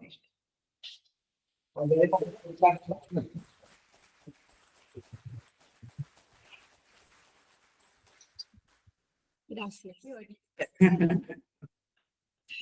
Gracias a ustedes detrás de las pantallas también. Muchas gracias. Gracias. Chao, chao.